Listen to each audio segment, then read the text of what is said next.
It's raining again. To be honest with you, I'm terrified of rain. I never leave the house when it's storming outside. But to give myself some credit, I never used to be like this. I used to love watching the rain fall from outside the windows, but now I always have my curtains pulled tight across the edges of the windowsill. I wish I could show you what made me the way I am. Partly to warn you, partly to verify myself. But I can't. I can only write out my story like it's some sort of fantasy. As if it's just another bizarre story on the internet that deserves to be forgotten in a week. If you see it like that, then that's fine. But I won't forget. I'll never forget. In 2012, I was a 21-year-old college student. I was absolutely madly in love with nature and all things wild. I had spent my childhood roaming up and down tree lines, fantasizing about mythical creatures and fantastic monsters. Now, there I was in 2012, as an adult, studying forestry with dreams of defending those tree lines and fantasies I held so dear. I was absolutely ecstatic when my professor announced an opportunity for some extra credit. He suggested that we spend a few days of our upcoming break walking along some trails and paths to remind ourselves why we were doing what we were doing. As an avid hiker, I knew of a hiking trail a few hours over from our town that offered plenty of room to walk with very little crowding. The only ones who really walked more than a few minutes down the trail were the park rangers, and the chances of seeing one of them on the ever-winding and expanding trails of the forest seemed small. "Hey, Lily, you want to take a trip down to the preserve with me?" I asked as the bell finished tolling, signaling the end of the school day. The girl next to me, Lily, was a quiet and sweet girl. She had long brunette hair that stretched just past her shoulders and gentle green eyes. She was the type of person who people admired from afar, beautiful but silent. A passing joke or compliment would make her smile, but she'd very rarely comment back. Toast, that'd make them move on to the next person. To me, that made me want to be closer to her. We'd been friends for a while at this point. Whether or not any sort of romantic intent was had between us, I couldn't say. We just knew we connected on some sort of level. "Yeah, of course, just tell me when." She looked into my eyes with a soft smile on her face. I smiled back at her. I hoped this trip would turn out well. A few days passed. Lily and I spent our free time in stores gathering food, supplies, and tents together. Soon enough, we were all packed up and ready to head out. We took my small car with our bags tied down on the roof and took the highway a few hours east. By the time we got there, it was mid-afternoon. Still plenty of time to walk, but also a bad time to find parking. There were plenty of people here walking their dogs, setting up lunches, and walking the paths. "I thought you said it'd be quiet," Lily said with a slight snicker. I rolled my eyes in response. "I'm sure these kids aren't planning on hiking a few days in. It'll get quiet, I promise." I spun around and began taking our large packs off of the roof of the vehicle. For as big as they were surprisingly easy to carry. Lily slipped the straps over her shoulders and waited for me to start heading towards the park. As we approached the trail's entrance, we saw a ranger loosely standing guard. "You guys heading in?" he asked. There was no hostility or caution in his tone. He was merely asking a simple question. "Yeah, that's all right? I questioned the fit middle-aged man. "Of course.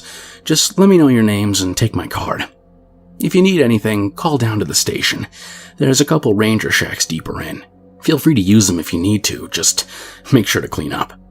The ranger gave a welcoming smile and handed me a small business card for the local ranger station. "Thank you. Oh, and my name's Max. This is Lily." Lily gave a small nod at the ranger and he nodded back respectfully. "Well, Max and Lily, you enjoy yourselves out there. We'll be patrolling around, so if you see us, don't be scared to say hi." With those words, the ranger backed away from the entrance and we began our trek. We spent half of the first day slowly walking in quiet appreciation.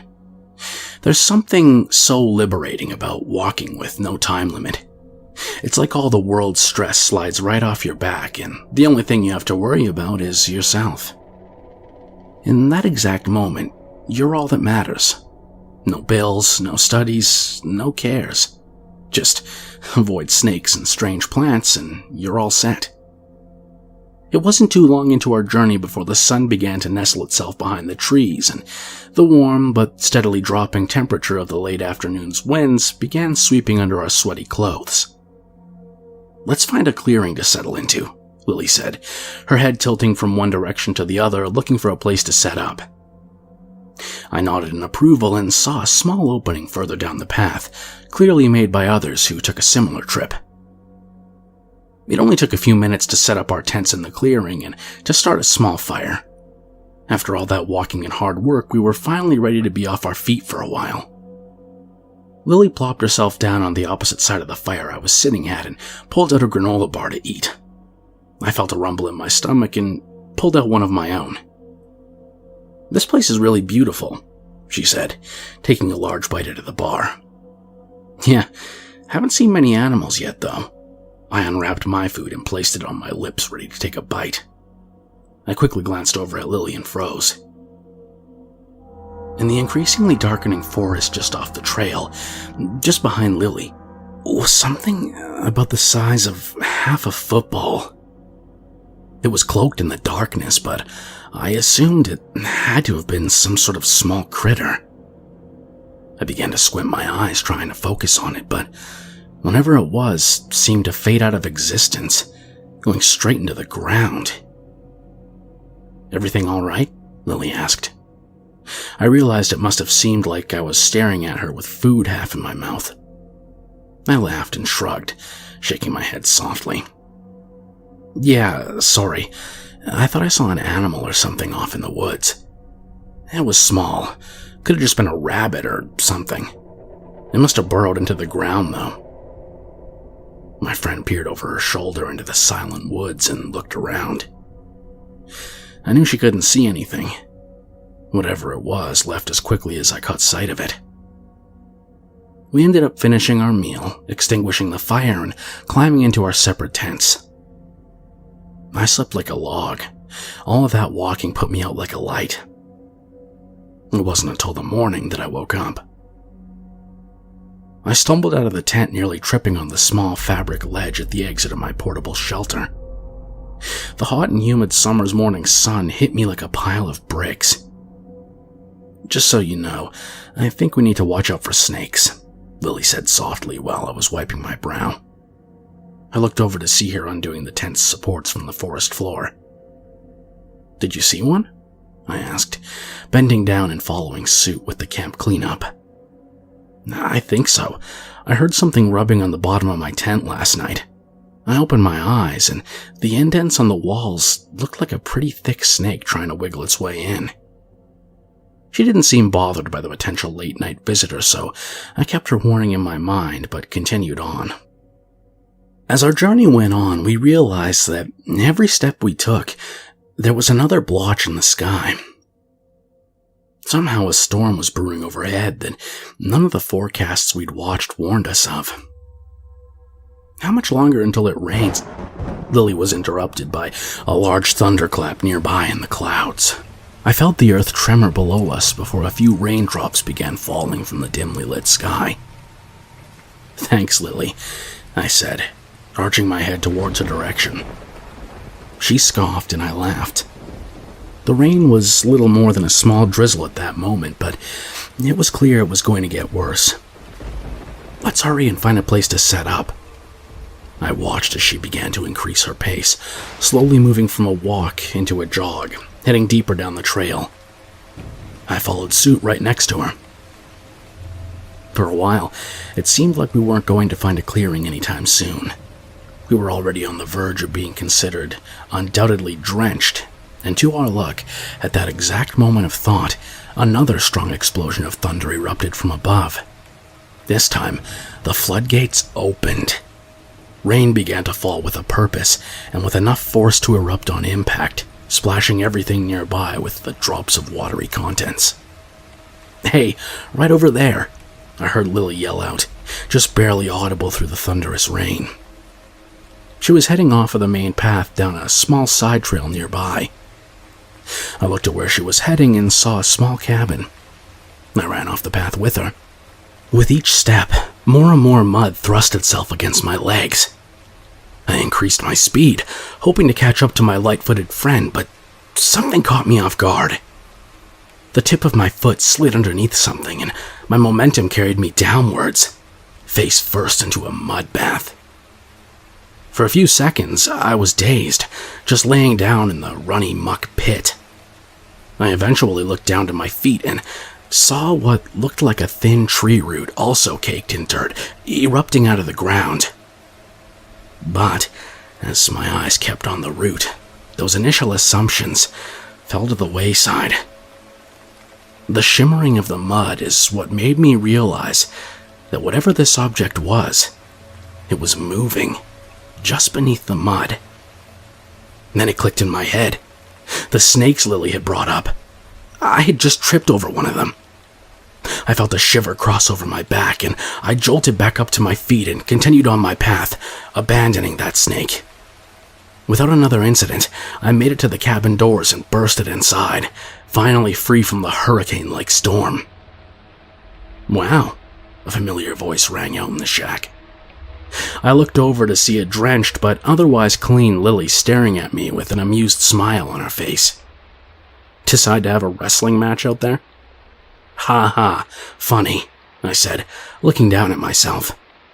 Mud was dripping off of just about every pore in my body. "I think I met one of your snakes you mentioned out there. It decided to give me a little trip." "Oh, really?" Lily said as she grabbed me and turned me around, searching the pack on my back for something to help me clean up. "You were right, they're pretty thick. I wonder what kind they are. I can't imagine them being venomous, being that wide." I felt the hands of my companion yanking out fabric from my pack. I took some time to look around the cabin as Lily pulled the towels free. It was wooden, old, and completely empty. There was a cooking stove off to one side, but other than that, it looked very sparse. Clearly, it was only meant for a quick one-night stay. "Here, get yourself cleaned up." I turned back around and Lily handed me a bundle of towels. I immediately wiped off my face and brow. The dirt was already starting to dry and stick to my skin. "Thanks," I replied to her as she began setting up her things. I put my pack down against the door and walked over to a window, still wiping myself down.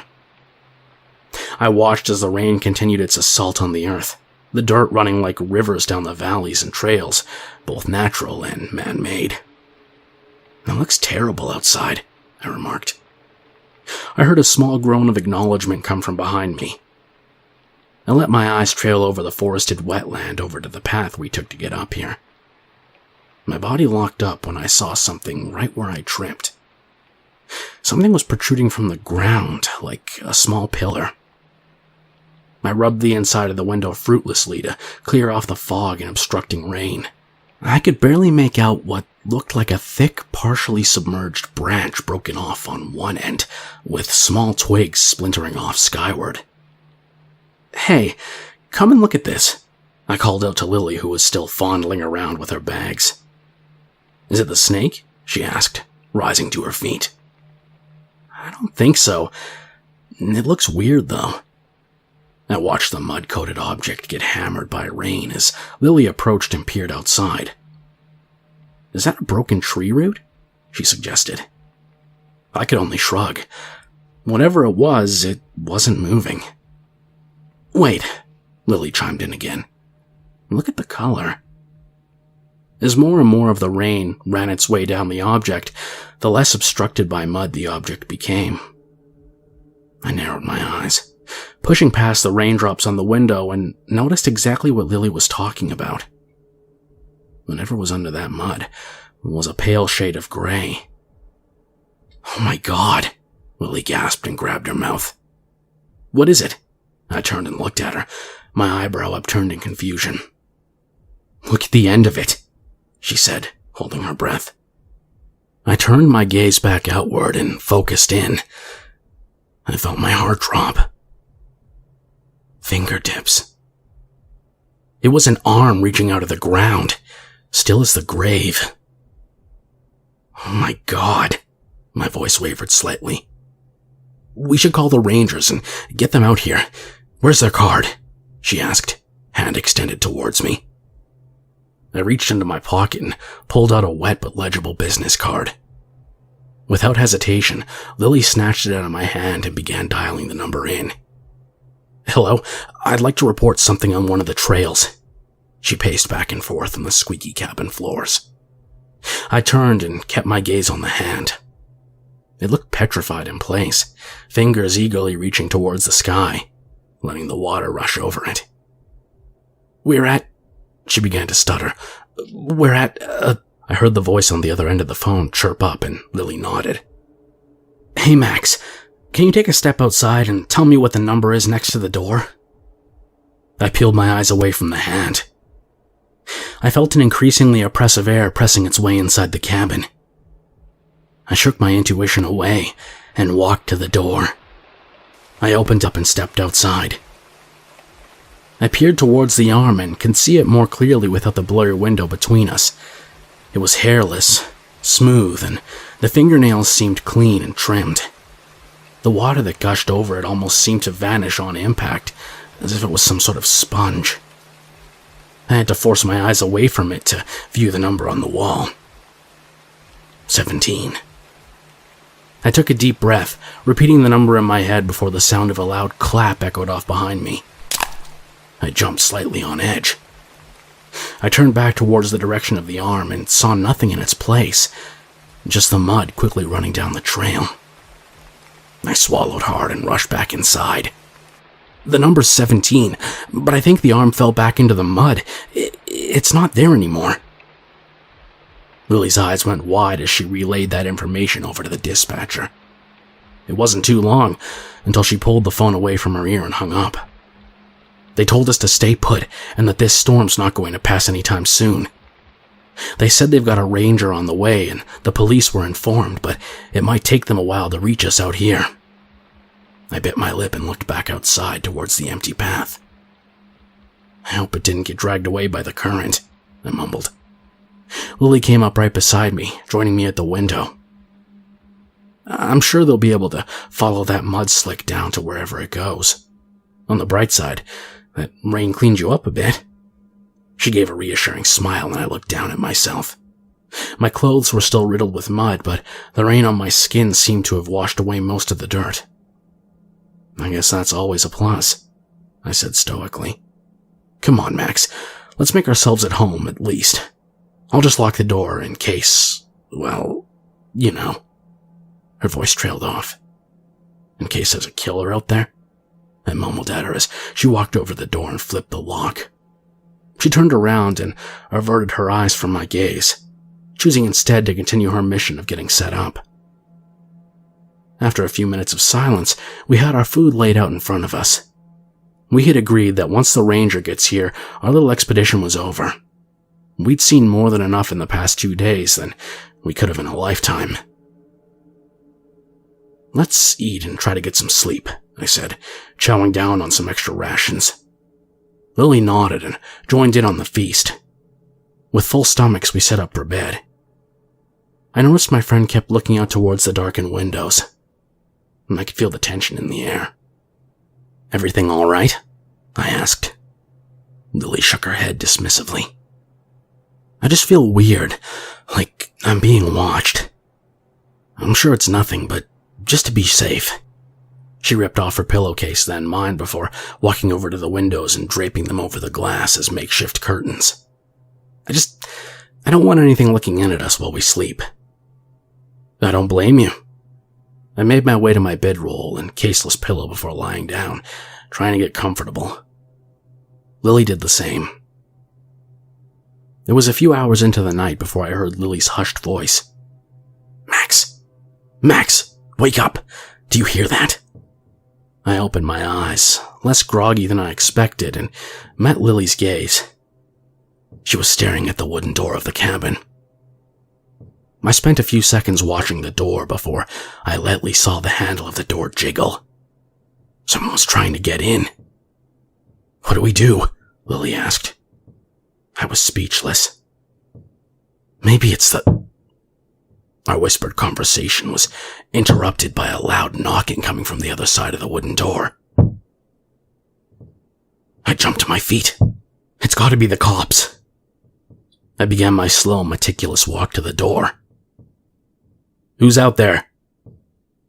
Silence. "Hello?" I yelled again. Abruptly, the banging started again, loud enough to drown out my voice. I took a step back from the door and kneeled close to the ground. Each impact on the door rocked the wooden frames of the small cabin. I watched as one of the pillowcase curtains began to slowly slip off the window. "No," Lily whispered, tears in her eyes. I rushed over to the window just as the fabric fell and was met face to face with the darkness outside. The banging on the door stopped suddenly. I very carefully kneeled down and grabbed the fabric in my hands to toss back over the window. Appearing out of the darkness was the palm of a hand. It slapped the window with a heavy force. I could only see the pale palm and the shroud of blackness outside. I quickly threw the pillowcase back on the window and backed up to Lily. She was shivering, her eyes wide with fear. "That was the hand, Max. That was a hand that was outside earlier." I felt my heart drop to my stomach. I wrapped my arms around Lily for as much my comfort as hers. The wet palm of the hand kept slapping against the glass. I could hear the ripples of cracks spreading along the window pane. I squeezed onto Lily as she balled up and kept my eyes focused on the pillowcase covering the glass, hoping it wouldn't fall and expose that lifeless arm again. With one last thud, it stopped. A light shone through the fabric of the window mere seconds after the attack halted. I could hear the struggling sounds of wheels rolling up towards the cabin. I let out a sigh and prayed that the Rangers had finally made it. With the sounds of the wheels stopping just a few yards away, I finally heard a voice call out from the void outside. "Lily? Max? You in there?" The voice sounded familiar. It was the Ranger from the day prior. I slid to my feet, dragging Lily with me. "Yeah, we're inside, but someone's out there," I yelled. I rushed over to the door and opened it to see the Ranger standing stiff off in the middle of the small opening in front of the cabin. He was facing us, but the light from his rover coupled with his hat covered his body in intense shadows. His body seemed rigid. "Come out of that box and I'll get you home," the Ranger said. His voice seemed different this time, disjointed from his body. I stayed quiet. Something was very wrong here.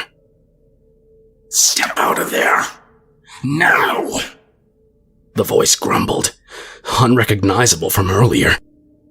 "Are you all right?" I called out, a little more than a whisper. "Of course I am. Can't you see my smile?" The Ranger tilted his neck backwards. His hat slipped from his skull, which allowed the light from behind him to illuminate his face.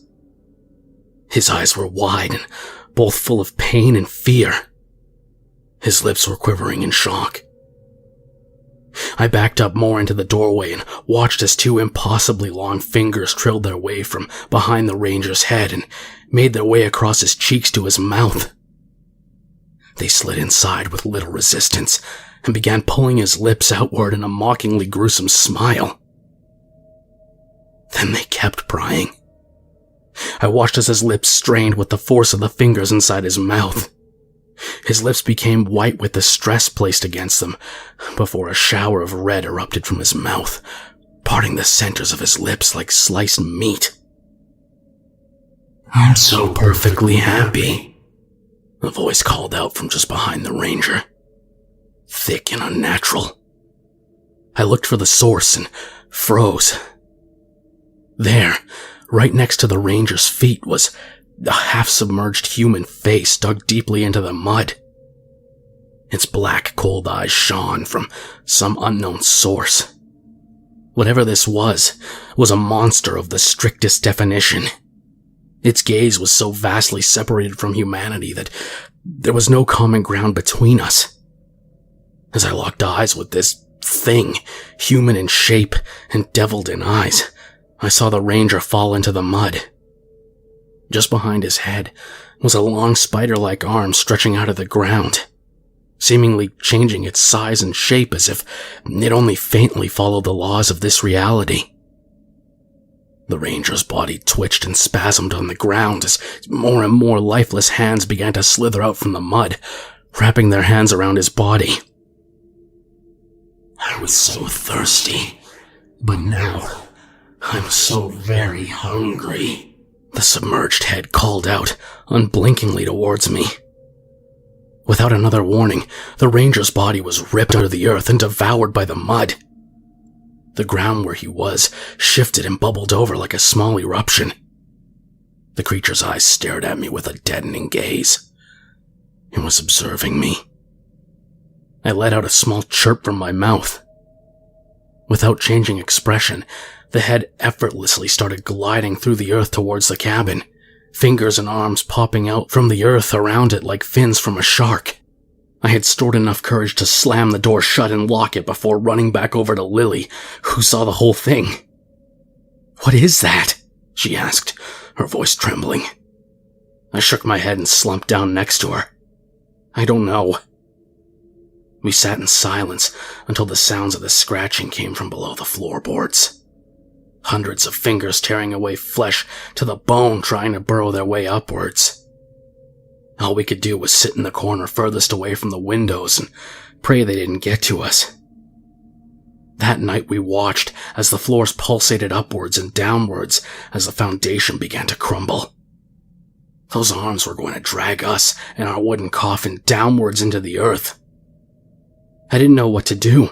I sat there as the floor cracked open and mud crept up through the seams of the boards like blood flowing from a vein. I sat waiting to die, but Lily had other plans. She grabbed my hand and yanked me up to my feet. She stared at the door for a split second before sprinting off with me in tow. She bursted open the door and ran towards the ranger's vehicle. Luckily for us, the ranger never shut it off before the earth took him down. We both hopped in and sped off the path back from where we came. I hazarded a glance back towards the cabin to see it crumbling into the ground.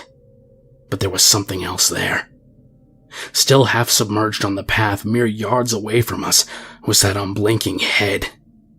Its black eyes shone dead set and emotionless on our escape. We kept driving and driving for God knows how long, until we hit some other rangers who were on a scouting mission up to us and their missing comrade. We told them everything we could, but the looks of disbelief said enough to us. We were labeled as emotionally distressed and unreliable witnesses. The powers that be listed the disappearance of the ranger in the cabin as accidental by case of mudslide. Now, every time it rains, I wonder if somewhere out in the woods, a single head peers out on the trails waiting for someone to pass by. A million hands waiting just below the surface to drag them down into the earth.